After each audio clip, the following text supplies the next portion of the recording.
अच्छा, इस दफा देखे जो एक्सपेक्टेड है पेपर, उसके अंदर पेपर 32 के अंदर एक सवाल ये जरूर देखिएगा।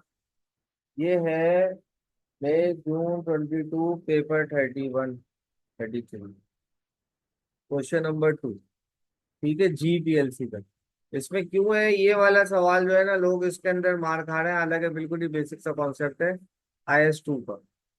सही है, इसमें IS 2 भी पूछा है उसने। IS 7 adjusting non adjusting event भी पूछा है। ठीक है।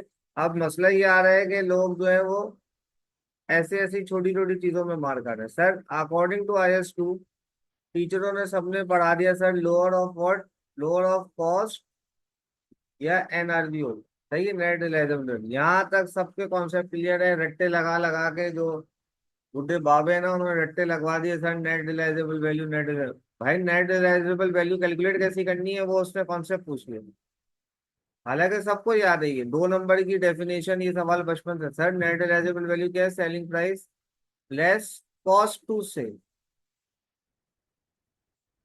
सही, कॉस्ट टू सेल जितनी भी आएगी ना, उसको उस कंडीशन में लाने के लिए, उस कंडीशन में लाने के लिए कि वो सेलेबल बन जाए, उसके ऊपर जो है वो ये चीज, वो तमाम की तमाम कॉस्ट है। और उसने ये कॉन्सेप्ट इस टेबल में पूछ लिया। सिर्फ मैं ये कॉन्सेप्ट समझाना चाह रहा हूँ, इस वजह से मैंने सिर्फ ये पार्ट आपको दिखाया है। इसके अंदर क्या है सर? पहले के अंदर क्या आ रही है सर? कॉस्ट तो यही रहेगी। अब सेलिंग प्राइस, ये 98 में 7 गया, कितना बच्चा बच्चों? 91,000। 14 में से 3 गया, 11,000। सही है। और 12 में से कॉस्ट टू सेल में क्या है? रिपेयर पहले होगा, फिर सेलिंग एक्सपेंसेस, दोनों इनकॉर्पोरेट करोगे। 12 से 2.5 और 3.5 गए तो 8,500 बचा। अब इन दोनों में से लोअर कंपेयर कर लो, इसमें और इसमें लोअर क्या है सर? 57,000 is lower. ठीक है, तो हमारे पास जो है 57,000 इन्वेंट्री होगी। तो ये 13 में से और 11 में से बाबा लोअर क्या है? 11,000। सही है। 10 और 8.5 में से लोअर क्या है? 8,500। तो इन तीनों का आपने टोटल किया। सही है, तो ये हमारे पास कितना बन रहा है? 76,500। अक्सर बच्चों का ये वाला सवाल बैलेंस नहीं हो रहा था। आई होप कि ये आपको हेल्प आउट करेगा और इसको प्रिपेयर करके जाना है अपने पेपर्स के लिए। सिंपल सा फॉर्मूला है। देखिए, limited company with different IAS पूछता है वो। सही है। अब इसी को वो तोड़ता है। देखें, पहला जो सवाल है हमेशा IS 1 के हिसाब से आता है। सही है, डिस्क्लोजर का। और IS 1 क्या बोलता है कि हमारे पास डिस्क्लोजर क्या है फाइनेंशियल स्टेटमेंट्स के अंदर? SOCI, SOFP। सही है, SOCF। और क्या है हमारे पास? Statement of changes in equity. ठीक है, और आखिर में क्या है? Notes to account. अब उसने 2 नंबर इसके पूछ लिए कि भाई ये जो है किधर दिखाओगे? डिस्क्लोजर दिखाओगे? नहीं दिखाओगे? नहीं, हम नोट्स टू अकाउंट्स में दिखाएंगे। ठीक है, statement of changes in equity वो बनवा लेता है। स्टेटमेंट ऑफ FP जब वो बनवाता है तो वो क्या बोलता है कि इक्विटी वाला पोर्शन कर दो।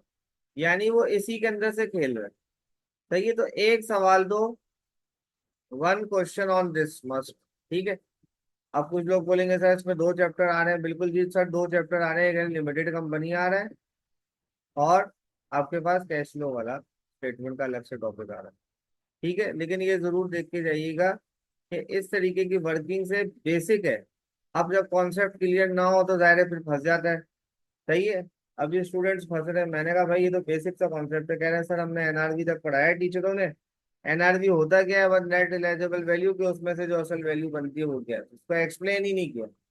तो भाई उन्होंने नहीं किया तो आप कम से कम ये जो लेक्चर देख रहे हैं यहाँ पे तो अपनी एक्सप्लेनेशन को क्लैरिटी के साथ कर लो। ठीक है, तो एक आपको पता है बिजनेस वाला आता है।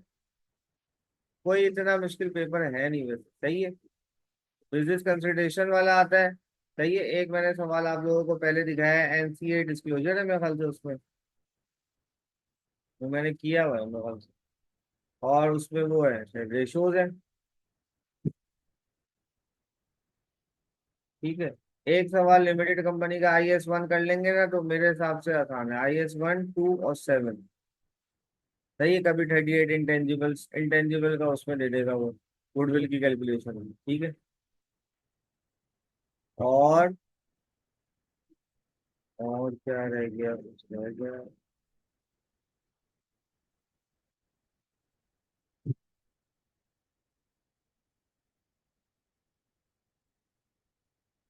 और एक जो सवाल है वो बिजनेस, इससे हो गया। मेरा अपना अंदाजा है वैसे कि क्लब आएगा इस दफा, क्योंकि इसने, अगर मैं देखूं तो ये जो फैब का पेपर है,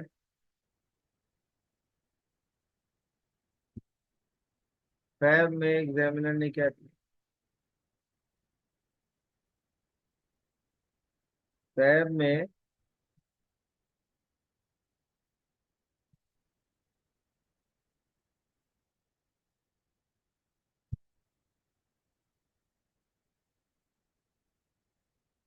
एक कैश फ्लो है,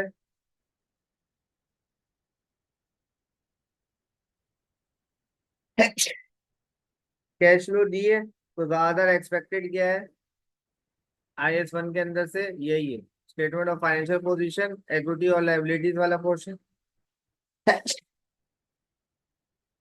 ठीक है, उसमें फिर चेंजेस इन इक्विटी भी वो बनानी पड़ी जाती, सही। इसमें IS 2 7 एक सवाल ये आ गया।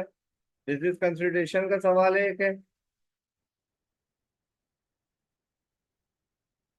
दूसरा सवाल ये आ गया। तीसरा NCA disclosure with ratios. Okay, best of luck for your exams.